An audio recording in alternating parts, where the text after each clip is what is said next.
Hey there on YouTube, I'm Sal Paolantonio. This is Marcel Louis-Jacques. He covers the Dolphins for ESPN.com, our NFL Nation reporter. This is Rich Cimini, covers the Jets. I want to come to you first, Rich, because it's 40-17 and the Jets established themselves and may have established the identity of their football team a little bit.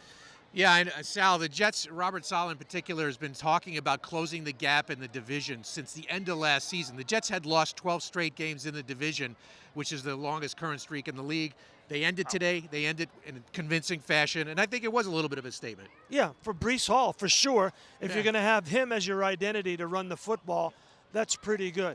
Tell me about the very complex quarterback situation they have now in Miami. Down Tua, down Teddy. Yeah, it was Skylar Thompson, 7th-round rookie out of Kansas State, that took over for the injured Bridgewater. And I really say injured loosely because what happened was a spotter up in the booth thought that he saw Bridgewater stumble after taking that early hit. They triggered the new ataxia amendment to the concussion protocol. He was immediately no-go ruled out. So it's an unfortunate circumstance. Dolphins fans are obviously going to be upset, but this is an example of the NFL erring on the side of caution. Sometimes this is going to happen. And those new protocols were put in the 11th hour Saturday night. You know, ataxia is disorientation either through slurred speech or through motor control, that you don't have control of your body. And it's the TUA rule, basically, that was applied now to Teddy, and it happened in this end zone on the safety on the first offensive snap. And then Thompson came in, and I thought when he had time and had defined reads, he was able to connect, but those were few and far between. Yeah, and what we heard from Mike McDaniel after the game is that the Jets were playing the run early. Like, they were basically daring them to pass. Once they started putting that single high safety back deep, it became a little harder for Skylar Thompson. He started off hot. He started off unafraid to push the ball downfield. His processing speed seemed to slow down toward the end of the game. Yeah, I thought he did have a much better game late in the game. And then McDaniel, for some reason, put too much on him, I thought, in the third and fourth quarter when the game was close. What did you think of the way Zach Wilson played?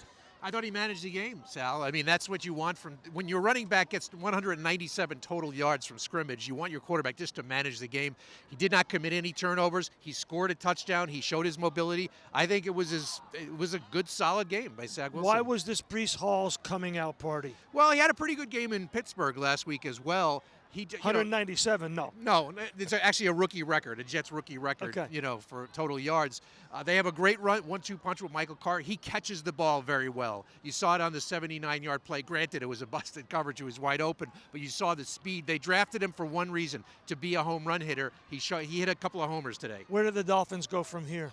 Well, you pray that Teddy can progress through concussion protocol, but the question is, how long is long enough for Tua? If he is cleared by next week and he plays, that's 17 days from the Bengals game to the Vikings game. Is that long enough to keep him out if you're exercising caution? That's why we have you on the beat. Try to figure all that out. Where do the Jets go from here? They're going to Green Bay at 3-2. This is the first time since week 2 in 2018 that they're over 500. Sal, I don't know what to do with myself. I've never covered a winning team, at least not in the last 5 years. All right. For Marcel and Rich, I'm Sal Paolantonio. Thanks for watching us on YouTube. We'll see you down the road.